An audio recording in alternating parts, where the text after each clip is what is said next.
Welcome. This presentation is available for MCLE self-study credit. If you would like to receive credit, you must take 3 actions. First, click Show More text below on our YouTube page. The text will expand and show a link to download the handout materials. Once you finish watching this presentation, please click the quiz link to receive self-study credit. Once the quiz is successfully completed, you will receive a certificate via email within 72 hours. We hope you enjoy the presentation. Thank you.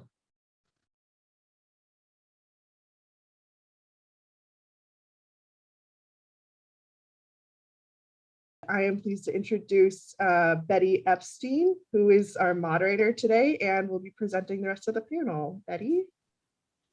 Well, good afternoon.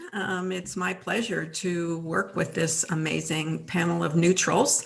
I want to begin by introducing Claudia Hagadus Long, who's been mediating cases as a neutral since 1992.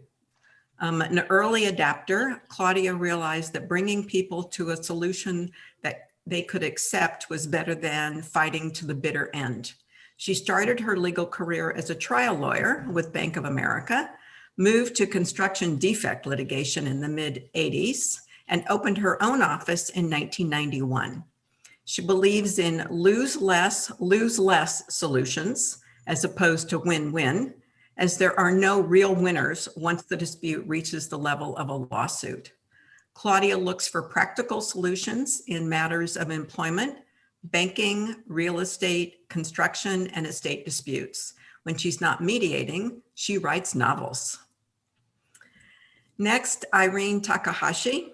Irene started her legal career as a deputy district attorney in Alameda County in the DA's office in 1977, and 2 years later became an assistant U.S. attorney for the Southern District of California, and she served in that capacity until 1980. Irene returned to the Bay Area and was a court-appointed criminal defense attorney for juveniles in Alameda County for 2 years. And beginning in 1984 and for the next 7 years, she prosecuted hundreds of cases to verdict as a deputy district attorney in Contra Costa County until she was appointed to the bench by Governor Deukmejian.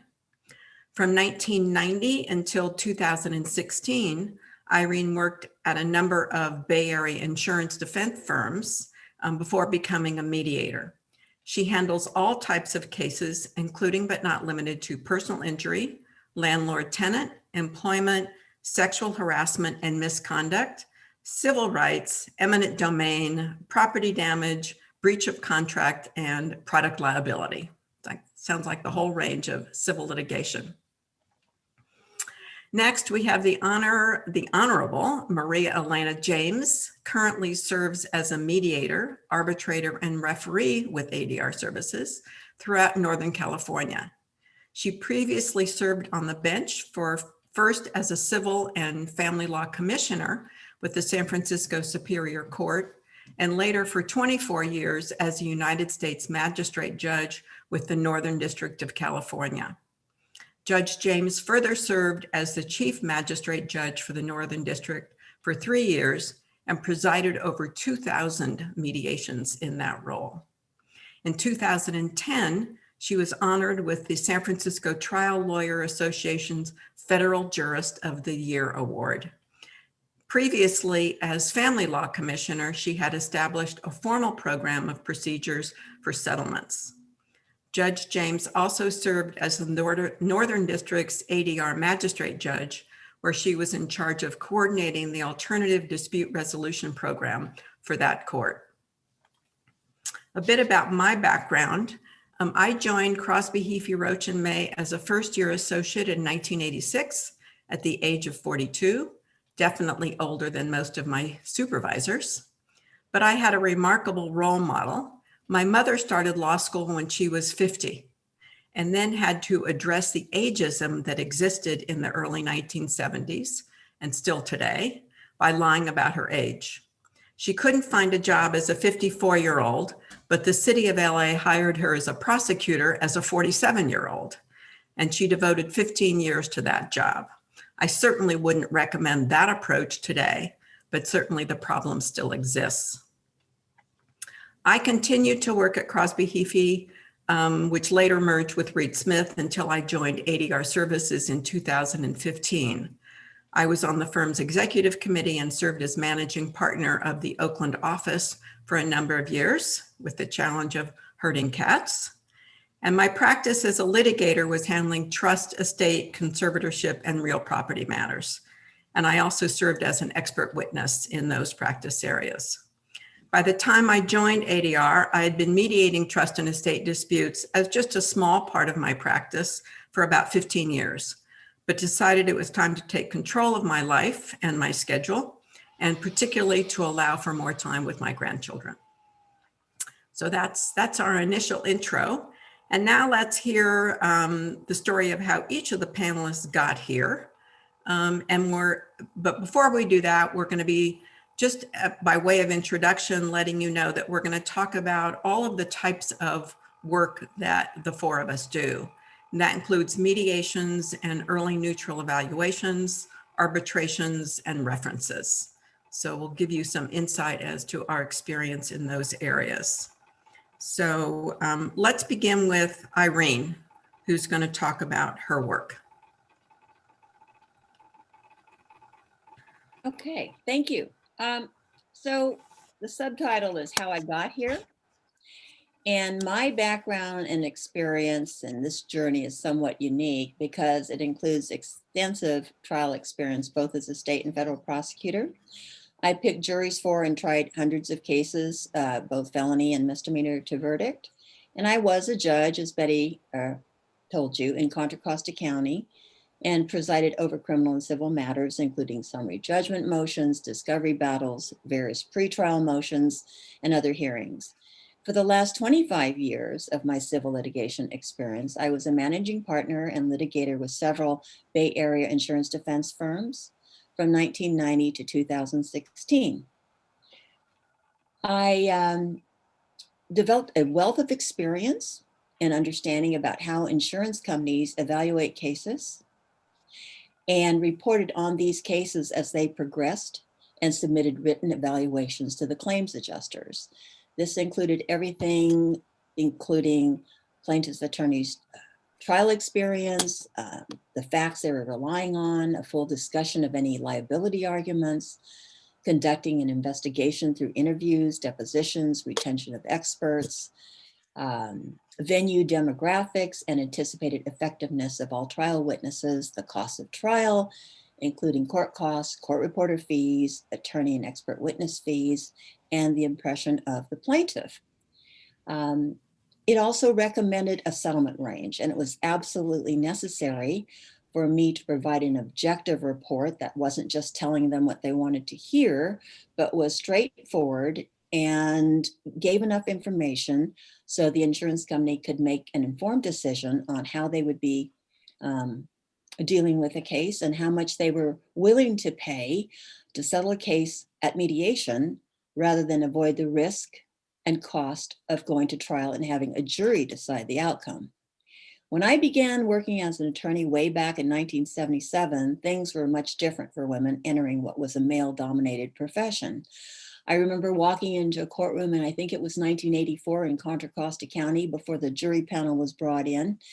And I was a deputy DA at the time, and I walked towards counsel table and noticed that the judge and opposing counsel from the public defender's office, we were all women. And I stopped in my tracks and I said, look at us. It was a rare occurrence then. Now, as a deputy DA trying about 3 or 4 cases a month back to back, I learned to pick the right jury for me. Then being an attorney and a woman of color was not common. At first, I worried that it might be a disadvantage, but I found that it really didn't matter. If anything, I was a bit of a curiosity and held the attention of the judge and jury. Some male criminal defense attorneys actually told me that they felt compromised and hated going to trial against me because they couldn't beat up on me as they could a male opponent. Then and even now, I feel that being a woman and a woman of color who may be underestimated is not a disadvantage at all. Quite the contrary. My attitude was, let me tell you what I have to say and don't spend time judging me. Listen to the content of what I have to say and then decide what you think of my case. Fast forward to 2015 at the end of a 5-week trial involving child molest allegations. Co-defendants counsel was representing the perpetrator who had been charged criminally. He, like myself, was in his 60s and a former prosecutor. After the verdict was delivered and the courtroom cleared, he came up to me and said, "Wow, you were really good." What I really wanted to say was, "You're surprised?" Look, this guy's one that fell asleep in court and had to be wakened by the court because he was snoring and was distracting me and the jurors. You know, without consciously thinking about it, when I entered a situation, I often took the temperature of the room and made adjustments as necessary. And this called on me to see life from a perspective other than my own. I had to understand what people who are not of the same sex, race, or socioeconomic background were thinking and how they might view the evidence. I had to figure out what the jury wanted to know and questions they would want to ask if given the opportunity. It was not enough to present evidence about what I thought was important, and I had to anticipate and address their concerns as well. I'm convinced that attorneys can be arrogant and experience tunnel vision at times. I believe life lessons and career developed skills, including effective verbal communication, have enabled me to be an effective neutral. Let me talk a bit about the last 3 years of my civil litigation journey. There are several personal reasons for leaving my firm when I did. First, I reached a point in my career where I knew I could continue to do what I had been doing, but I really started wondering, was there something else that I could do until I was ready to retire that would truly challenge me, allow me to use all of my personal and professional skills, and that I could truly enjoy? My life had been ruled up to that point by billable hours. I never took a week's vacation at any one time. And of course, my firm was pleased, but I was feeling professionally and personally unfulfilled. Marketing was always a big deal, always trying to bring in more clients and more money to the firm. But unfortunately, there was one experience that caused me to leave my firm when I did. I was in the process of driving to dinner for client development purposes when the claims adjuster, who had personally told me earlier that he and his partner were not sexually compatible, put his hand on my thigh. I felt extremely compromised, very uncomfortable, and I knew that if I reported to the firm, they would not be supportive of me. So I knew he was retiring soon. I just let it be, but that was what kind of motivated me to head for the door. I was tired of the politics of my firm, and I knew that other firms would not be different. Law firms were conducting a business, and it wasn't their goal to make me personally happy or fulfilled. So when the idea of becoming a mediator first crossed my mind, I wondered whether my undergraduate degree in psychology might be helpful. I confided in 2 of my favorite white male mediators to ask them what they thought. And to my delight, both of them were personally supportive and gave me some tips about how I might begin this business. Their vote of confidence, quite frankly, was what gave me the oomph to give it a try. Thank you. Okay, so next, let's hear from Claudia. What's your story, Claudia? That's what everybody seems to ask me. What's your story, Claudia? But my journey to being a neutral was pretty short, I have to say. I started out, as Bette said, as a trial lawyer at Bank of America in 1981. And while I was there, my boss and mentor told me never miss a chance to settle the case. And he actually, this is 1981, okay? He suggested going for a drink with opposing counsel, and I was 25, and it was like, no, I'm not doing that. But lunch seemed to be a good idea, and I started inviting opposing counsels out to get a sandwich with me and talk over the case. And sometimes the case settled, and sometimes it didn't, but it humanized both sides. And it allowed us to look for solutions wherever we could. And while I was, and some might say I still am, sort of a pretty aggressive sort, I found that I was good at seeing the solutions. Another litigator there announced one day in the mid-'80s that he was going into mediation, and people said, meditation? And so he explained what it was, and I was really intrigued. I left Bank of America in 1987 and went to a defense firm. And while I still found ways to settle cases, I also continued to try cases. And 4 years later, late 1991, when I'd only been practicing 10 years, I opened my own office and I announced that I would provide mediation services as well as litigation. So here I am 10 years out, or mid-30s, announcing I'm going to be a mediator. No one took me up on it. But what I got was what was then innovative 30 hours of training, and Contra Costa County courts, right at that moment, who were early adapters themselves, started offering free mediation in their one of their programs. Judge Marciano invented all these programs with acronyms that I can't quite remember, but there we are. And so I signed up and started getting some real-time experience. And after 4 years of that, I decided to dedicate myself to mediating and arbitrating exclusively. By now, we're in the mid-'90s, and people were getting kind of used to the idea, and I felt ready. So 3 things stood in my way. 1, I was a woman. 2nd, I was relatively young. And 3rd, I had been doing construction cases, and no insurance company would approve of me as a mediator as long as it was possible that I might be representing or opposing them in some other matter. Now, some people think you need to wait until your whole life's in order to start being a mediator. I had 2 small children. I'd been paying for my family's health insurance directly. I said, okay, I can do this. I was still a woman. I was still young, but I shut down my litigation practice completely. It wasn't easy, but I may be tenacious too, so I did that. And so as a young female, I decided I had advantages. People saw me as possibly more empathetic, more solution-driven. I also enjoy pushing people around. I see myself as kind of a tugboat, shoving all these container ships around. And anyway, the disadvantages were chiefly in the minds of the attorneys, not in reality. And as someone who'd gone to law school when it was still pretty radical for women to be more than 10% of a given legal class, I was kind of used to the assumptions. And I'm funny, so that broke barriers, but there were still plenty of biases, and we needed to keep aware of our own preconceived notions. Luckily for me, my practice has been pretty solid. I've been on my own since late 1991, except that in 2009, when the economy went into the toilet, I happened to be attending an employment law seminar, and the speaker was Phyllis Cheng, who was then the head of the Department of Fair Employment and Housing.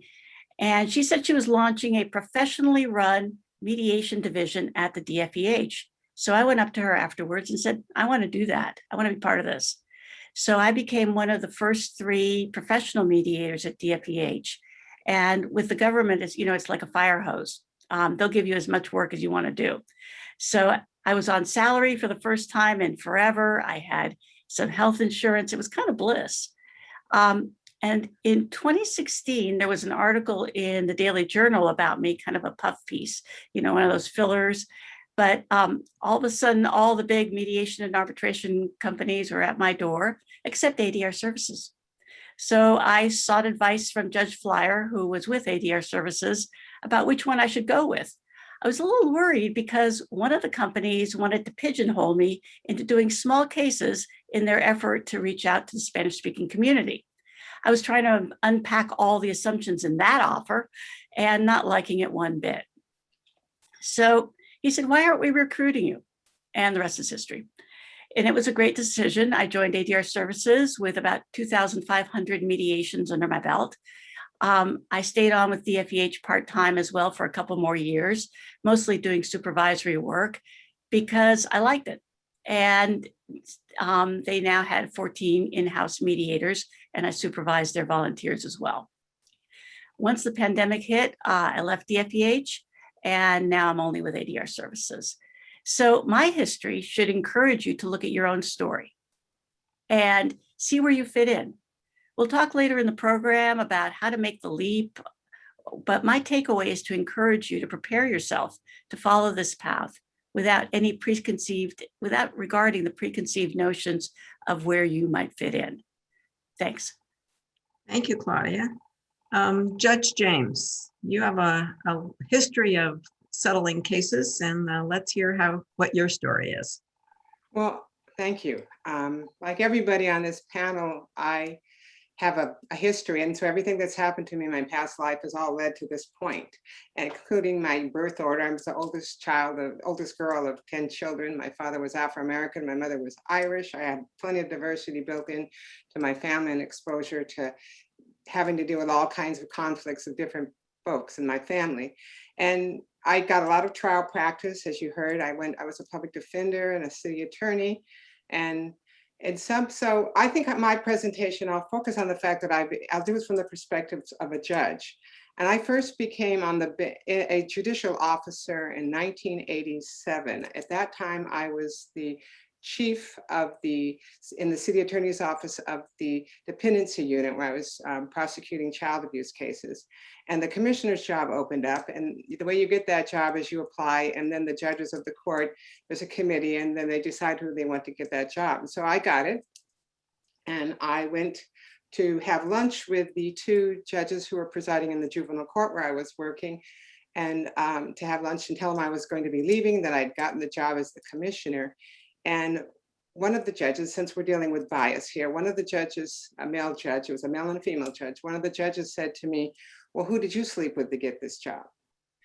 Now, my first thought was, wait, we could do that? I didn't know. But my second thought was, I think he's just impugned my virtue. Am I supposed to challenge him to a duel? And as I was contemplating all this, the woman judge, who had a story much the same as Bette's mother, had gone back to law school after her children had grown up, and she had had a hard time getting a job. She said to this male judge sitting there, well, she slept with the same person you slept with to get your job. So even though that stuck with me, and because implicit in the message to me was that you had not gotten here by your own competence, and more importantly, you weren't welcome in this milieu. So I had a lot to prove. I was 35 at the time. I had a lot to prove coming onto the bench that I could do the job. I did things like, I put on glasses to make myself look smarter, which turned out to be a good thing because I actually needed them, and the courtroom looked a lot different when I actually could see the participants.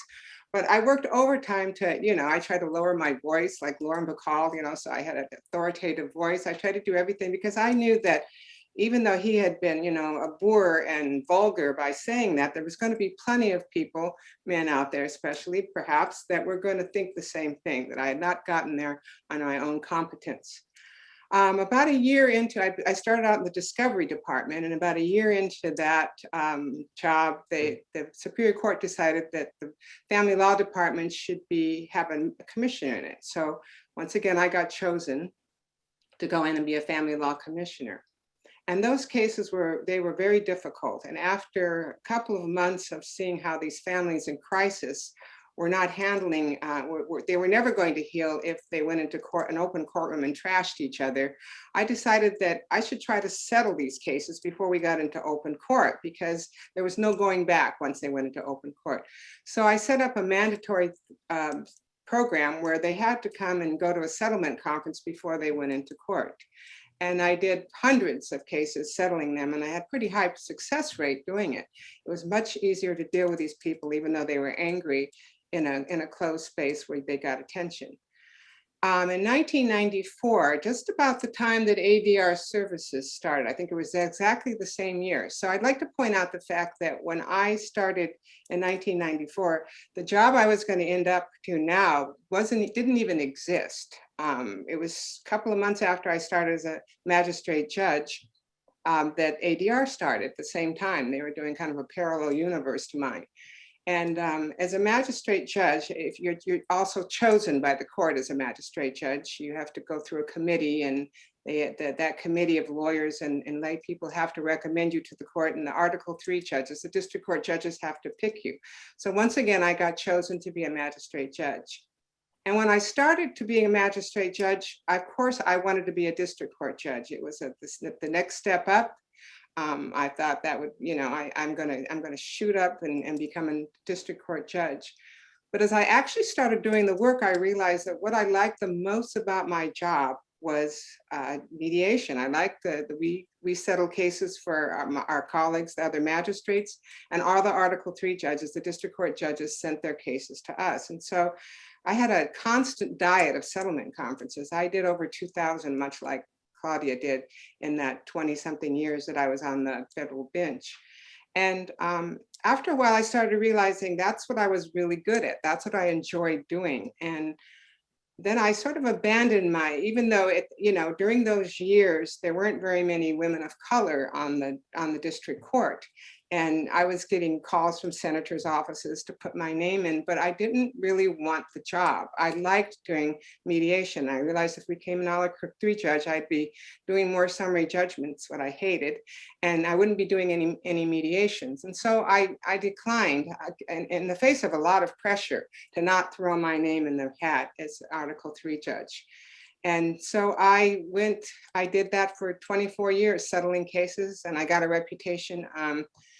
One judge once said that if it was a human issue involved, send it to Judge James. And so I got a reputation for being able to handle people who had an alternate view of the universe. A friend of mine said I'm a magnet for the paranormal, but it's not really true. Having a background of a diverse background, my husband Chinese, my father's Black, a gay brother, I got exposed to a lot of different cultures and people and realized that, there's not just one way to look at things. A lot of judges go to become judges because they don't want to have to deal with human emotions. But I found that, if you can deal with human emotions, it sets you aside from the people that don't want to do that. So when I decided to start retiring, when I was looking for retiring, I realized I wanted to keep mediating. I went and interviewed with ADR Services, and it was the first time that I had actually been interviewed by a panel of all women. And I said, these are my people, I've got to come here. And so I went to ADR Services in 2018 when I finally retired, and I've been there ever since, enjoying it very much. Thank you, Betty. Wonderful. So briefly, how I got here. Before I mentioned I was 29 years as a litigator, primarily handling trust, estate, conservatorship, and real property disputes at the law firm. And I first became interested in mediation in the mid-1990s when the probate judge in San Francisco, Judge Lawrence Kay, encouraged litigants to attempt resolution through mediation rather than go to trial. He was really at the forefront of encouraging litigants to try this process. And he encouraged trust and estate litigators to get trained as mediators to serve on the court's pro bono panel. He wanted to put together a panel of skilled trust and estate lawyers who could assist the court in helping to resolve those disputes. So I completed my initial training a few years later and started mediating trust and estate disputes at that time as just a small part of my litigation practice, primarily through being chosen off the pro bono panel. Judge Kay felt that if there was a pro bono panel that he could order the parties to go to mediation at a time when other counties probate judges were not necessarily doing that. But the court's pro bono panel still to this day provides 4 hours of free mediation services and 2 hours of preparation time. So it's a big commitment on the part of the mediators and also a commitment on the part of the court to encourage parties to attempt resolution through that process. Mediation was particularly interesting to me as prior to attending law school, I was a psychotherapist and I was the director of a geriatric counseling program at a private psychiatric clinic in the East Bay. So trust in estate matters generally involve disputes among family members with significant emotional overlay. And consequently, I found that my counseling training and experience was invaluable in appreciating and addressing the dynamics that often arise in these disputes. So I found it particularly rewarding given my background. So mediation is a process I really believe in. I'm the eternal optimist, and I'm fascinated by the personal interactions and the shifts in positions that occur in the course of a day that ultimately can result in settlement, and often in ways that I had never anticipated. So giving the litigants and counsel an opportunity to tell their stories, which I find to be very cathartic, and to explore resolutions that may be very different from what I could imagine, what a court could imagine, and to come up with their own solution, I found to be particularly rewarding. So next, we're going to hear from the panel the type of work that they actually do as a neutral. And we're going to begin, I think, with Claudia. To talk about mediations and early neutral evaluations. All right, so I think we need to go to the next slide and see. Yeah, everybody knows what mediation is. You're attending this because you want to possibly be a neutral, and everybody knows what mediation is, right? Mediation is covered by CCP section 177.5 and the rest of them. But there is very, very little in the way of statutory control over mediation. The statute details the requirement for court-appointed mediators. Contra Costa has, as you know, a very robust mediation program. They require 40 hours of training, significant continuing education, even a continuing education requirement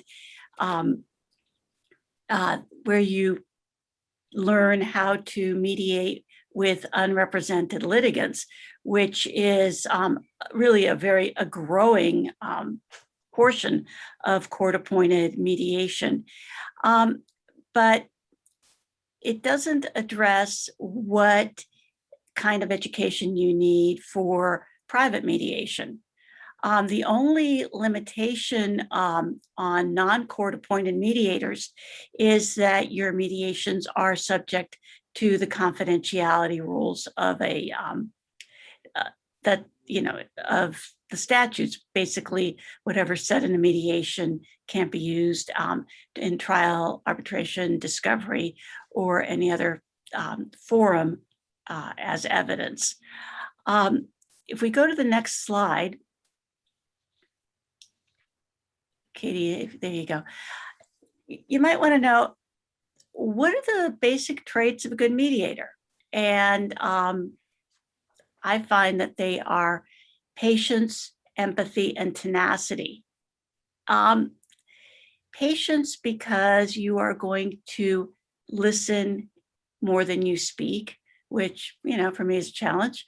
And you're going to have to let people go on far longer than you think, because people need to have the opportunity to be heard. And this is true whether you're dealing with Chevron or you're dealing with an individual.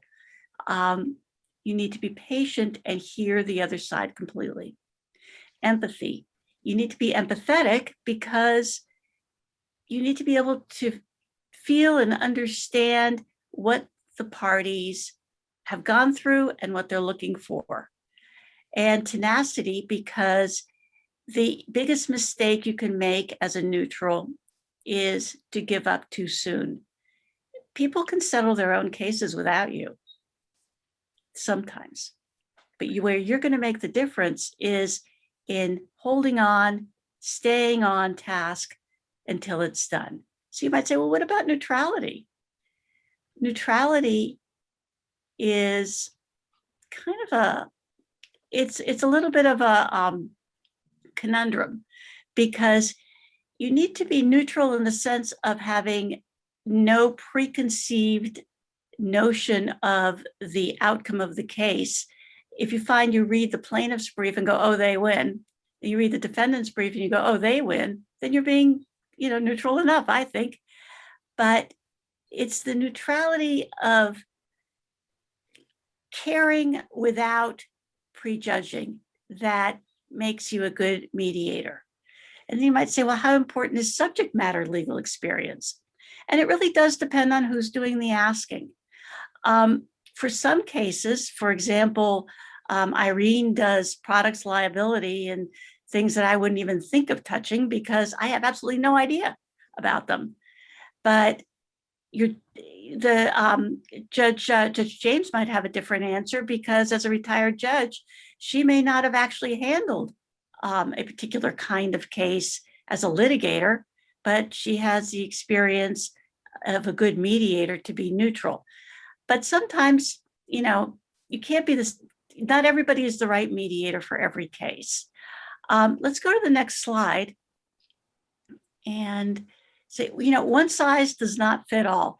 Different kinds of cases need different kinds of mediators. And in fact, you've just listened to 4 of us talk about our journey, and you can already see we're all pretty different.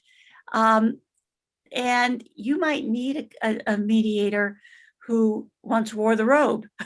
You might need a mediator who's going to set everybody at ease with, for example, Bette's calmness. Or you might need somebody who's going to, break the ice with a good joke. And I'm there for you when you need that.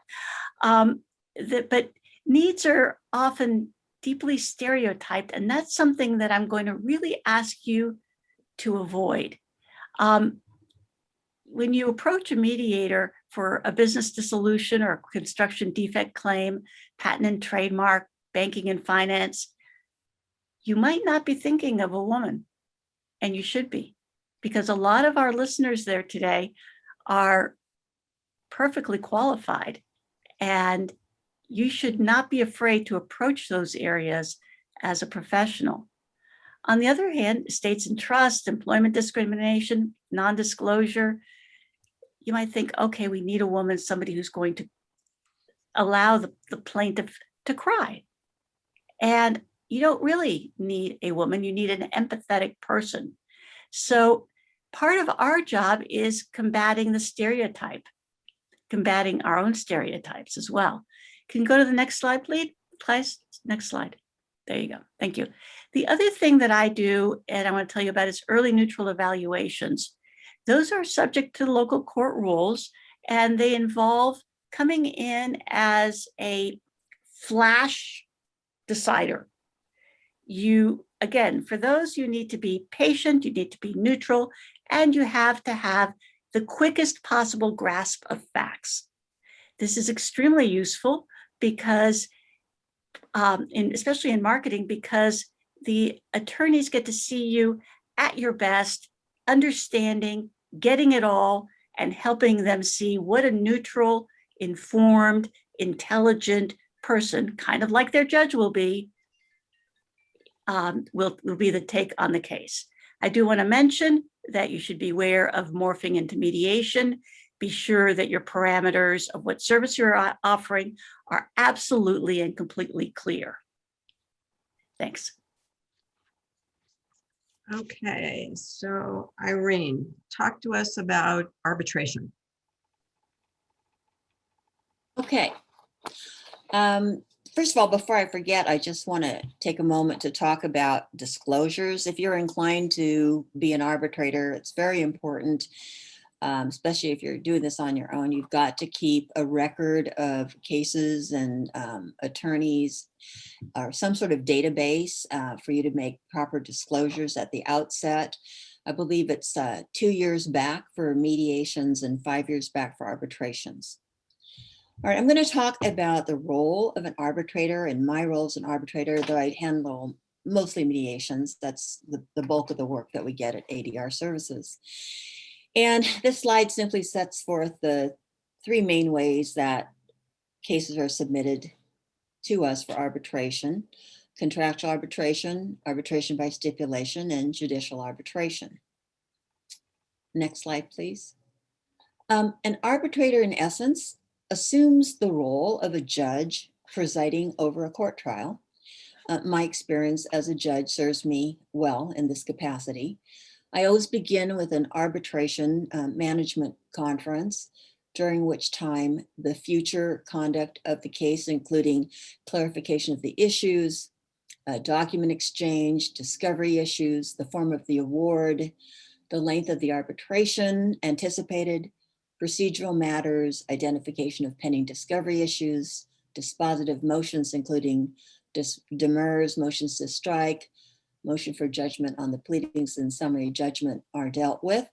Pretrial motions, witness and expert availability, and any other procedural matters are discussed. And when I say discussed, unlike our experience in courts, in a private arbitration, the counsel for the parties play a very, very active and significant role in setting the timetable for this.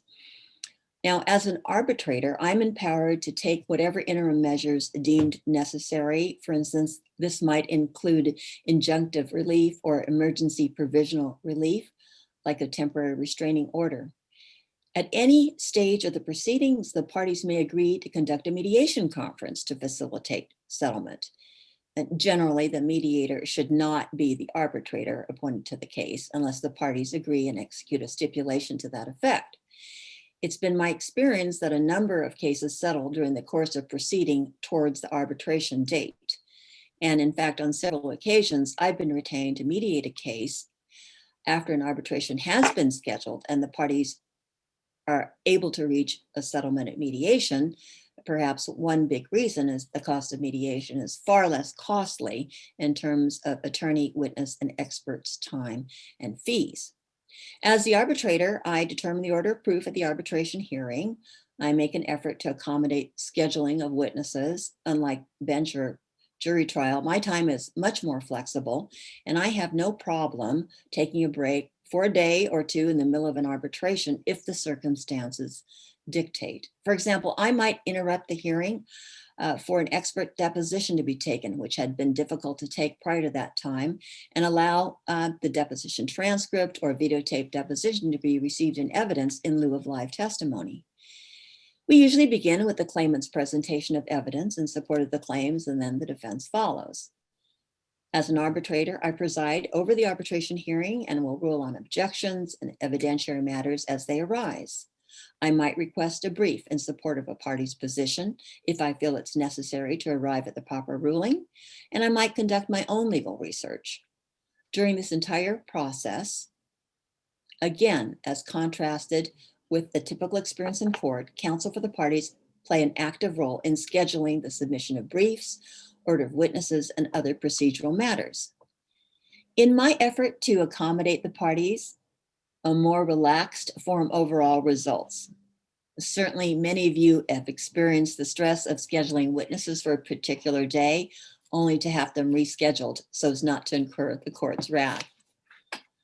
I'm giggling because my cat just passed by. I permit evidence to be introduced by declaration or evidence or affidavit. Witnesses may appear by phone or videotape deposition, depending on the agreement of the parties. If deemed helpful for the understanding of the evidence, I've welcomed a site inspection to better understand. After the evidence is submitted, I may receive or request post-hearing briefs before I render my award. I make a concerted effort to explain the disposition of each claim and the relief, if any, granted. Before I start writing, I review all my notes, written submissions, portions of deposition transcripts, and will articulate the basis for my decision. As opposed to presenting evidence in a public courtroom, arbitrations are kept confidential unless otherwise required by law or judicial decision. Thank you. Okay, thank you, Irene. Judge James, talk to us about references and private trials. All right, section 638 and 639 basically cover references. And this is basically when either the parties decide under 638 that they want to have a referee appointed in their matter because there's so much volume involved with it, or there's confidentiality involved with it, they want a private referee, then the court will allow them to choose generally who they want. And it's usually 3 names are submitted and the parties choose from those if they can agree on them. If not, the court will pick one. And under 639, it's kind of the A and B is when the courts, basically the times when I've received these references is when the court's fed up with the parties and they have too much work and they're too difficult and the court will send them to a referee. So take note, if you're getting something under a 639 reference, it's bound to be difficult. Under a reference, you have to write a report. Before we get to that, though, you have to, as Irene indicated in the arbitrations, you have to have disclosures. Every time you shift a position, you have to have disclosures. So if you go from a mediator to a referee, you got to do disclosures. You're going from a referee to a mediator, you got to do disclosures. So it's really important to keep a list of people that you've dealt with so that you don't have to dig through the last 2 years of your life, and if you're going to do this, and figure out who you have to declare a conflict with. And that also includes any law clerks or anybody, in my case, that work with you. I have to have these disclosures. I have to have my law clerks read through them as well and make sure they don't have a conflict. And once you get one of these, either voluntarily or by the court, that you can be on motion, all kinds of motions that the court decides they want you to hear or you've agreed upon hearing it. It could be an issue of fact. It can be presiding over a deposition. If the parties are very difficult, the court wants somebody there to sit over those depositions because they're out of hand. Or they can be trial by reference or by a private trial. You have to understand in 638 and 1639, if you're the referee, you have to do a pretty thorough report to the court, which the court can accept or reject as they wish, but it's set up so that the court can read what all the issues are and you explain your basis for your ruling. So it has to be pretty in-depth. And the court there's a lot of, you can see that in the larger vision of these handouts, there's a lot of things you have to go turn around twice, touch your nose. You have to put the report in, you've got to name who the parties are, you've got to get all the considerations lined up first. But you have to realize that you have to get the issue of your pay out in front of the court before you proceed to do this. You have to get approval by the court for your pay. Can I have the next slide, please?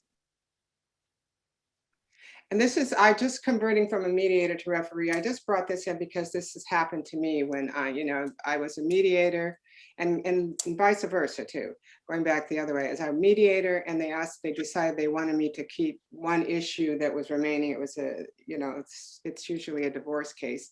And they wanted me to hear that dispute as the referee. And each time you do that, you just have to be aware that you have to do disclosures. And so you've got to pay attention to that. The other way you can become to do these cases is under the California Constitution, under Article 6, Section 21, where you're actually a court-appointed pro tem judge. You sit as a judge in the matter. And that's usually done by the voluntary choice of the parties. And under that section, you're doing it from hors d'oeuvres to dessert. You're doing the entire case. You should remember in that case, unless you write in a clause for your to recuse yourself, that you'll be stuck with that case forever. If you don't do that, you'll never be able to get out of it. So you have to be careful in that. All right, thank you. Okay, thank you, Judge James. One thing I could add is that although most of the work that I do is as a mediator, I'm often asked to decide a discrete issue, such as choosing the realtor who's going to sell trust property, or choosing an accountant, or I even was in a position where I agreed that I would actually sell a piece of trust property because the parties were so litigious and so acrimonious that they couldn't decide on anything. So in all of those situations where I become a decision maker, I really want to emphasize the importance of disclosures at that point. Because even though you may have been working together, you know these folks well, you've been provided confidential information, and so the disclosure aspect is really important. Interestingly, though, as a mediator, I don't do any disclosures. I have no conflicts because I'm neutral. And so at times I'm given information assuming I have to run a conflicts check, and at least here we don't do that. So that's a pretty simple process. So next we want to talk about considerations for you if you're thinking about becoming a neutral. We've tried to limit it for each of us to share 3 important considerations. And then also to add 1 marketing tip that you have found to be effective. So I think we're going to start with Irene. Okay. And talking about her 3 primary considerations when she was deciding on becoming a neutral. Thank you, Betty. Okay. I had to have a very honest talk with myself before considering moving on to another career, because as some have said, being a mediator or neutral, it's not a hobby, it's a real career shift. So I had to ask myself, what do I have to offer that others don't? Do I have the requisite skills? I wondered whether maybe my undergraduate degree in psychology might be helpful. Don't know really. But I took a look at the other established mediators in the San Francisco Bay Area. And as I looked around, including those mediators that I patronized, they seemed to be white men, at least 5 or 10 years older than myself. And I figured that maybe once I'm established, they'll be ready to retire. They still haven't retired. In any case, I said, well, look, I've got 40 years experience in litigation, general liability. And then I realized that sitting judges or retired judges or established neutrals that had their own practice going for a while obviously had name recognition, which I really didn't. So I started thinking, what else could I offer the parties to bridge the communication gap that obviously brought them to mediation in the first place? Sure, as a former judge, I could opine on the admissibility of certain evidence or how a judge might rule on a motion. But I really felt, as I've mentioned before, that I could be most helpful by pointing out the strength and weaknesses of both sides' case and suggesting how the trier of fact might receive the evidence. I know how it is to be an advocate. You get so psyched up and wrapped up in your own case that you come to believe that no reasonable person could possibly disagree with you. And I feel that this position is unwise and fails to recognize that the trier of fact, your jurors, might be coming from experiences other than your own. So once I convinced myself that I had something to offer, I really wanted to give it a try, but I really wasn't ready to give up a regular paycheck with benefits. So at the suggestion of one of my mentors, I attended what he described as the gold standard of mediation training. It was a 40+ hour, actually over 2 weeks course at the Strauss Institute at Pepperdine University. Up to that point, mediation looked easy. I always wondered what the mediator was saying to the folks in the other room because he or she would always seem to agree with me. And it just magically got settled. So I wondered what really happens, what goes into settling a case. Obviously, having a good breed of people, possessing the ability to effectively communicate would be absolutely necessary. And I found that the Strauss Institute was absolutely amazing. First of all, I thought it was very interesting to see people from all over the country. Some people had one foot out the door, sort of like myself, looking for a shift in careers or a change. Some were already mediating cases and wanted to know how they might improve. Some were relatively young attorneys with 5 or 10 years experience out. And some were not even attorneys, but were people that had been attending mediations on behalf of their respective companies. At the Institute, we attended lectures, but most importantly and most valuable to me was doing case after case of role playing.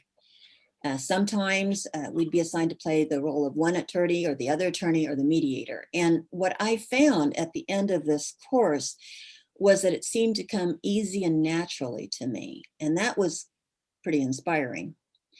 Getting back to the financial piece, I said I wasn't a risk taker. I was used to a steady paycheck. And some of us are not fortunate to be able to fall back on a significant other's income, or maybe a trust fund, or having a practice that would allow you to do some mediations on the side.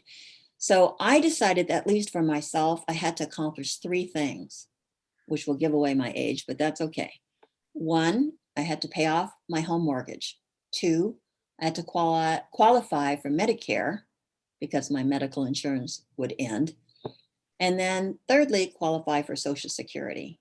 Once this all came together, I headed for the door and left my firm in good standing. But before I went out the door, here's what I did. As far as how would I be able to start the marketing piece once I became a self-employed mediator? Well, over the years, I'd always prided myself and felt it was most effective for me to realize that opposing counsel and his or her client were not the enemy. We were both advocates, and I always tried to conduct myself professionally, but not personally. And I kept 3-ring binders for at least the last 5 years of cases and opposing counsel, the nature of the case, witnesses, and that kind of information. I took them all home. And as soon as I got home and had pretty much decompressed from leaving my firm, I started making calls, followed up letters to plaintiff's counsel. I figured with my background, defense counsel, I'd probably be okay with them. But with plaintiff's counsel, that was and still is the focus of a lot of my marketing today. I also patterned myself after a woman, Charlotte Venner, maybe some of you know of her, who was in private practice, and rather than renting office space for herself, would go to either plaintiff or defense firms. And I did that so as not to risk having 3 conference rooms and nothing to do during the first year of my mediation.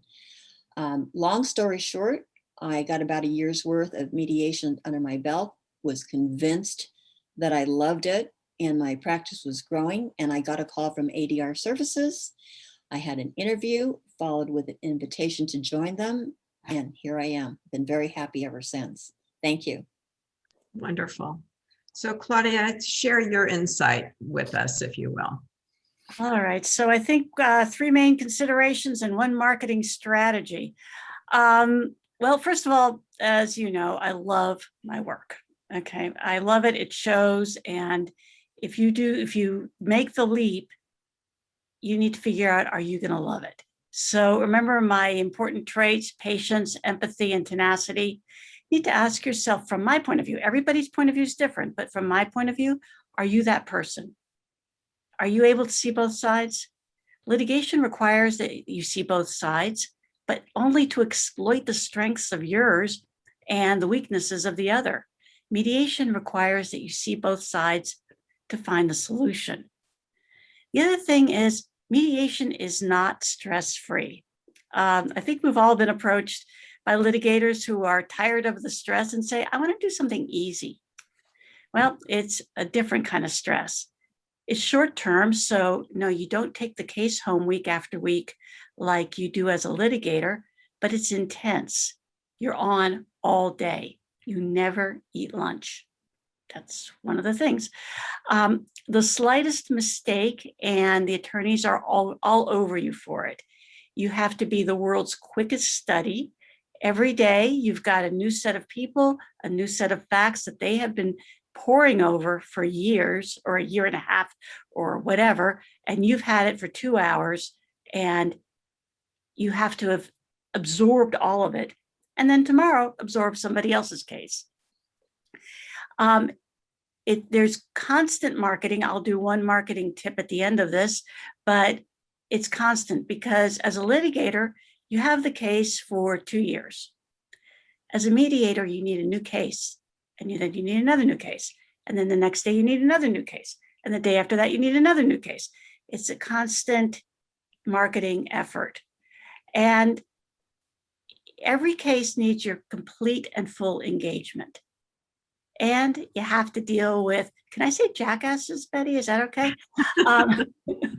You have to deal with racists, sexists, homophobes, creeps, liars, men who interrupt you and talk over you like you're not there, people who win the mediation, own the room. You have to deal with all of that. And you'd better not be a racist, a sexist, a homophobe, a creep, or a liar yourself, because one of the most consistent things about mediating case after case after case is that you're going to be working with people who aren't just like you, who don't think or act like you do, who don't share the same values you do, or the beliefs that you do. And that's just the lawyers, okay? So you need to be able to deal with everybody, even the awful ones, and you have to give them a fair and full effort. So my thought to you is ask yourself, am I that person? Can I do this? Do I want to do this? Am I going to love my work? And I can tell you that, frankly, I do. And my one marketing tip, everybody is different. Some people like speaking engagements. Some people like to write articles. Some people like virtual events. Some people like in person. Some people like to do their marketing by email. I am a speaking engagement, in-person event type of person, but virtual is good too. I like this. But I think that one of the things that you need to ask yourself is, am I prepared to be marketing myself all the time without being that person at the event who hands out their cards every minute? Just knowing that you're always on display. So that's something that I would have you take into account. You're never too young. You're never the wrong person, but you're not going to be the person for everybody. Thanks, Bette. Thank you. Judge James, your perspective, if you would share it with us. Okay, well, I was fortunate because my perspective is coming from the bench where I retired at age 65 with a pension, and a generous pension from the federal court. But my perspective is that, being on the bench and being different was an asset to me. I think most judges got on the bench because they didn't want to deal with emotions. They've said that to me. And if you're not comfortable dealing with emotions, do not go and become a mediator. Dealing with emotions is the thing you do the most, I think. I always divided judges into two groups: those who see their job as power and those who see their job as responsibility. And I think if you approach the mediation and your role as a judge with that it's a job of responsibility, that you're treating everybody that comes in front of you fairly and with considerations of their feelings, no matter who they're channeling at that moment, then you're going to get a good reputation. I can't tell you how many times since I've retired from the bench that I've spoken to lawyers who said that they won't use a certain judge because they didn't treat them very nicely when they were on the bench, and they're not going to hire them now. And so that goes through your whole career. I mean, when you're trying to become a judge, you have to have the same professionalism that Claudia was talking about. But my recommendation is that you always conduct yourself professionally and not be a jerk, basically. Also, the Strauss Institute was mentioned. I think that's an important thing because after doing these mediations, and there's called settlement conferences in the federal court, I realized I took a Strauss Institute court. I had to pay for it myself because the court wasn't paying for those things. But I realized that the things that I was doing instinctively had actual names for them. And it was really good to be able to, bring to my consciousness that I was using a particular technique. I'd used it before successfully, but now, it was useful. And about 10 years after, before I retired, I decided, I think I'm going to just go out and do mediation. And a lot of judges do it, honestly, because of the money. I still wanted to remain relevant and I liked doing it. So I started collecting the names of cards of everybody I did a mediation with in the court and writing down the different kind of case it was and whether it's settled or not and what was going on in the case. And when I went out to join ADR, I had a list of people's names that they could send out emails to, do an email blast, and I had a list of cases already ready that I'd handled, the different categories. So that was very helpful. I think if I was going to make one recommendation going forward is, and I think this applies to women because I taught evidence for 20 years. And I tell my students, especially my women students, don't try to be a male and the worst part of a male. Be who you are. Bring who you are to this mediation. That goes for men too. You got to be yourself. And if you're 5'1", you have a soft voice as a female, trying to roar like a 6'4" guy is not going to work. And you're missing the point. The point is to bring yourself to the mediation, and that helps settle the case in of itself. Okay, thank you. Thank you, Judge James. So I'll share my thoughts about what you might consider before venturing into this arena. And my thoughts are very consistent actually with what Claudia shared. So my first is, do you have the patience and persistence to work with difficult counsel and litigants for extended periods of time? This can go 8-10 hours easily. My mediations seem to go long. My record is 16 hours, that a mediation that ended at 2 in the morning. And a significant amount of time is spent drafting the settlement agreement. And my approach is, I really insist, if at all possible, to get the agreement fully documented, not just a term sheet, but an actual agreement signed by the parties at the end of the session. So in that long 16-hour case at 1 o'clock in the morning, one of the litigants insisted that we change the order of the terms. It had no effect on the agreement itself, but he didn't like the order. So I'm the optimist. As I said, I've never taken the position that a case won't settle. And sometimes they do in surprising ways, and it just takes time. But the process can involve high emotion on the parts of the litigants and their counsel, and require a high level of tolerance on the part of the mediator. There are times when I just really have to bite my tongue. And as Claudia said, listen empathetically and be tolerant of their views. Second is, will you be respectful of values that are very contrary to your own? Litigants fight for morality, for principles, their view of justice, factors a court generally won't adjudicate, and of course, money. But there's often little regard for preserving relationships, either those within a family or a business. And that's directly contrary to my own values. To me, my personal relationships come first before any of those other considerations.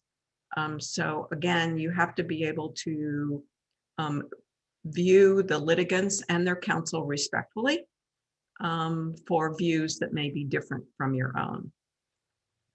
And third is, do you have a particular area of expertise that will allow you to promote yourself to those practitioners who are seeking a neutral with what we call subject matter expertise? There are some practitioners who certainly want that unique experience that you may have. And it's easier to establish a client base if you have extensive knowledge and experience in a practice area, which sets you apart from other neutrals and is communicated and known to the practitioners in that field. So that's certainly been my experience in that I have such kind of a niche practice in terms of the work that I do, and I'm known for doing that work. In terms of a marketing tip, an effective way that I have promoted my work is through public speaking at MCLE programs. I've been doing them for years. I've never turned down an opportunity to speak because I think not only does it provide substance, but it's an opportunity to get to know me and to really see me in action, which I think brings a level of comfort to practitioners in deciding which neutral they want to work with. So when I was a litigator and I did MCLE programs dealing with trust and estate litigation, years ago, what I decided was, since particularly the courts were suggesting mediation, that I would participate in those panels from the mediation perspective. So after all the litigators talked about how to litigate these cases, then I started talking about how to resolve the disputes through mediation.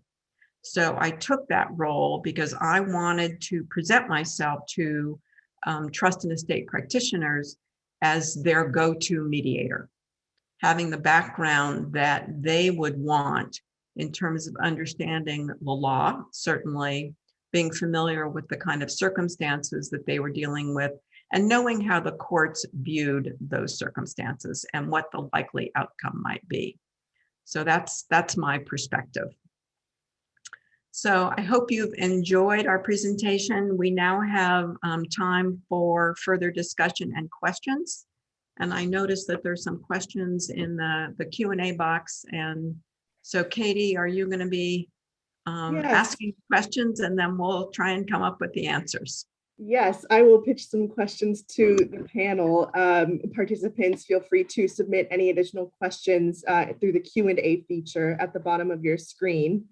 And I'd like to start off with one about how to prepare for a career in ADR down the line. The question is, if becoming a neutral in a decade or so is someone's goal, which do the panelists think is more valuable? Some advanced degree or certificate in ADR, or broadening one's practice experience? So first off, I will ask Claudia to speak to this. Neither, if that's okay. I would say that if you are thinking 10 years down the road of becoming a mediator, what I would do, I don't think you need an advanced degree in ADR or a certificate. You do need the 40-hour training. And the Strauss Institute is fantastic, but there's also Ron Kelly, there's Rosenberg, there's Congress of Neutrals. I've given the training. There are many different ways of getting the training. But what I think would be most valuable to you would be two things. One is establishing decent relationships with the other counsel you work with, opposing counsel, because they're going to be your clients next. And the other is asking for shadowing, asking for mentorship. If there's somebody that you know who is a mediator or an arbitrator who's doing the work you want to do, approach that person and say, could I shadow you? Could I watch? Could I learn from you? And I think that that is far more important. Broadening one's practice experience is good. None of this is bad, but I think that those, to me, would be the most important things. Thank you, Claudia. I would just Bette? add one thing. I think in order to have credibility as a mediator, you need to have enough experience to really understand the process. And I know that there are some law students and kind of new attorneys who have this idea that they can become neutrals. And I think that's a really tough position to work from. I think that in order to have credibility, it's really important that you have experience as either a jurist or as a litigator for some period of time. And in fact, I'll share with you, after I'd been in practice for 20 years, I went to a mentor of mine who had been a neutral for some number of years. And I said to him, do you think 20 years is long enough to establish my credibility as a full-time neutral? And he said, sure, I think that's fine. But I didn't believe him. So I took 9 more years. before I finally took the leap and gave up my litigation practice and became a full-time neutral. I think as well as getting some experience and just trying cases and doing that sort of thing, there's also so many places where you can get the experience to mediate voluntarily. In other words, the federal court has an ADR program, which they'll train you for and allow you to take on cases, for free, basically. But all the courts have these kinds of programs, and it's really good to get yourself in that position where you've done that, and people can see that you have the skill to settle these cases as well. And there's also community programs like SEED and other programs that don't necessarily involve a lawsuit, but give you an opportunity to kind of hone your mediation skills. Absolutely. Yeah, I was going to jump in and say, and I think it's mentioned in one of the questions as well, a lot of the court programs require that you have 5 mediations under your belt before you can volunteer. And the question is, how do you get those 5 mediations until you've had the 5 mediations? And again, there are volunteer programs that don't have that requirement, but shadowing can give you that opportunity. Because once you start to shadow, a good mentor will say, now you try it. And you can start accumulating some experience that way. To build off of all of this discussion of having a mentor, how does one go about approaching a mediator to mentor them? How would you suggest, or how did each of you get your mediation mentors? I can begin. I've had people approach me to talk about what it's like to be a mediator, how I began my career as a mediator. And frankly, now with Zoom, it would be really easy to shadow a mediation because you don't have to be you have to be in the room personally. But I think most of us are really pleased to share our views, share our experience, and help others get established in this world of being a neutral. Also, I agree with Bette completely. And I think one of the things is, let's say you're in a mediation as a litigator and you like the mediator. First of all, you've got to find somebody that you like and whose style you like. You say, could I shadow you? That would be a perfectly reasonable thing to ask if you're ready to make the leap. And I didn't, I did it in 10 years. I was 10 years out, but I'd been in a world where you tried cases all the time. So that was, I had a lot of trial experience at that point. But yeah, everybody's different.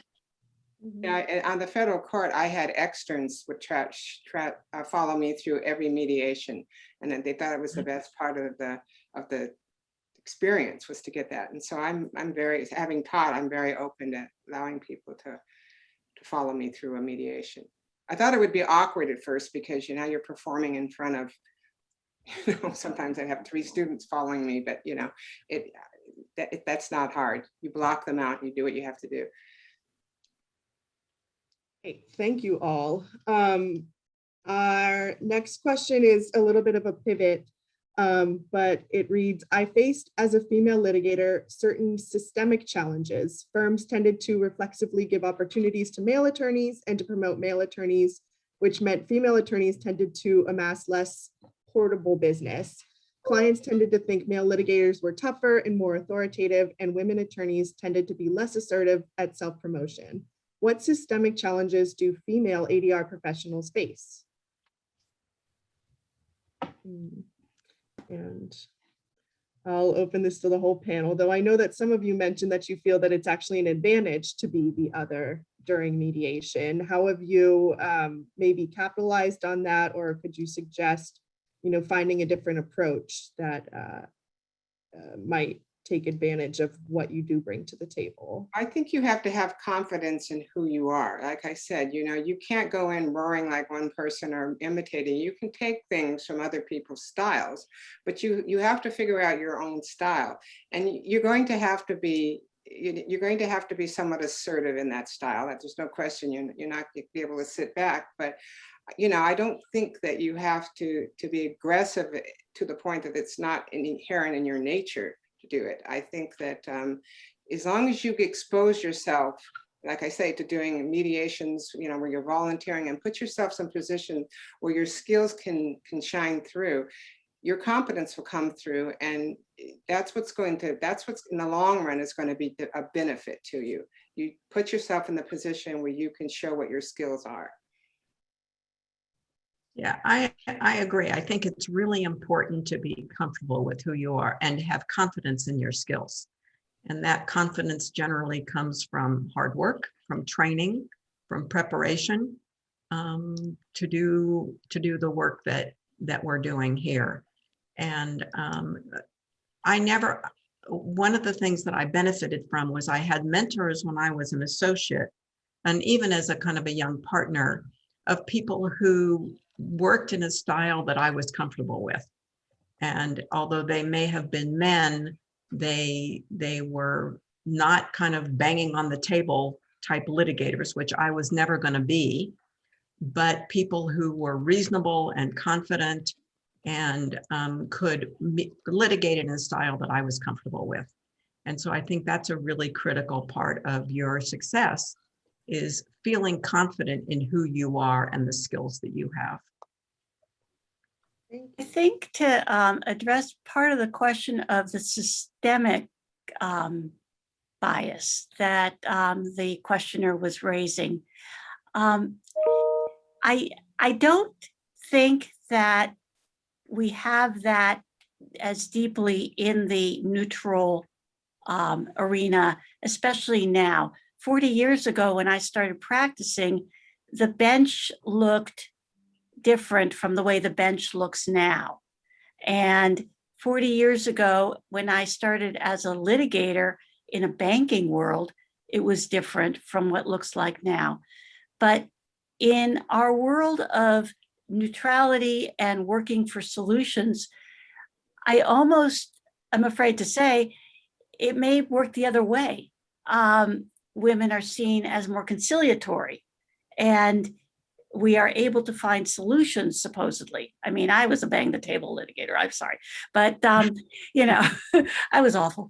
But so I'm not sure that it's quite, I don't really think that that's the problem. I think the problem is more along the lines of subject matter, where I am capable of doing special master work in a large construction case, but I'm not called upon to do that. And I think that there's a degree of remnant sexism in that. But to the point of Judge James and Bette, being confident in who you are and being who you are just is, I think, the most vital piece of information you can offer. You know, we've said it many times, being confident in who you are. What I realize that sometimes that doesn't come until many years of trial and error and experience, because when I was a baby DA just starting out, the mentor that I was assigned to was a very high-powered, hard-driving, you know, slam the table, demanding this, raising his voice. I tried it, and I could never get a unanimous jury in a criminal case because I wasn't being myself. And I kept saying, what is being yourself, right? But trial and error with more confidence, growing success, you find that out. And I know what it's like to be in a civil firm. You know, I've talked about the glass ceiling, and I used to believe that until women can own their own firms, we won't have equality. But that's what I was talking to as far as growing tired of the politics. I just reached a point in my career that I wanted to try something new. And I too have found that being a mediator doesn't, I think they come to you, the people that come to you are people that are attracted not by, you know, your gender or your race, but who you are as a person. I would hope, and I'm seeing more and more, especially in the San Francisco Bay Area with the diversity of litigants, that it seems to just fall in its place. But again, being who you are and having confidence in yourself, I think resolves a lot of things. And I think that's also never compromising your integrity, you know, not letting things get in your way, that type of thing. It's not an immediate process, but believe you me, it's a lot better than when we all started out. After I retired, I had lunch with one of my former colleagues who was a male, actually, and said that he was he was starting his own business as a mediator, and he said he tried using the technique of another former colleague who was known for his explosive outbursts, throwing things, and and it was very effective. He made a lot of money doing that, even as a mediator. And I said to the judge I was talking to, I said, well, he said, I tried that. I said, how did it work? He said it was a dismal failure. He said everybody got up and stalked off. I said, well, that just wasn't your script, So it happens the same for men. You've got to be who you are. Thank you all. I think we have time for one more round robin question, and this is always a good one. What is the biggest pitfall that everybody should avoid that may not be obvious? Oh. Well, may I say something here? Okay, one pitfall is if you decide to leave your career and go to mediation, be prepared for not making as much money, particularly in the beginning. I mean, depending on how much money you now make, be prepared for at least a quarter of it. That's what you're going to be living on. That's a pitfall. This is something that takes building and growing and developing. And I would say one of the pitfall is, especially for a judge or someone who is of the mind that they can come in and tell people what to do, that you cannot do that. Your job is not, you're not going to talk reason to everybody or explain the law to them. And that your view of it is not going to be the one, just because you say it, adopted by either side. So the pitfall is walking in and thinking you know everything.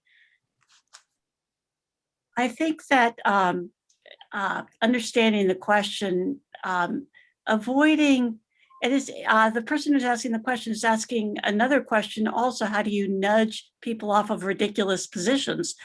And I think that one of the things that you want to avoid is talking when you should be listening, because people take ridiculous positions, but if they're there to mediate, you're there to you listen to them, you'll find that it's not obvious, but you'll find that door. You'll find the door, and you'll be able to open it a little bit and help them see a different position. But the other thing that's not obvious is avoiding. This is not a how-to mediate seminar, but remember, this is how to be a mediator. And one of the most important things that I learned, which may not be obvious, is this is not your case. If somebody walks in and says, "Good morning, Ms. Long, this is a waste of time. We're never going to settle, and we want $2 billion.